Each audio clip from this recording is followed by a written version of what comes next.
तो आज योगेश ने ठान रखी है, आज हार्वेस्टिंग करनी है प्याज की। घर में प्याज ख़त्म हो गए थे, मैंने बोला क्यों ना अपना फ्रेश प्याज लिया जाए। तो ये है हमारे फ्रेश अनियन जो योगेश ने हार्वेस्ट किया आज है हमारे प्याज।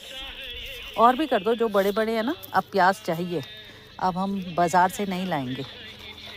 ये दूसरा ये निकले हमारे आधा किलो प्याज। सही है ना, आप काट के धो के इनको रख देंगे।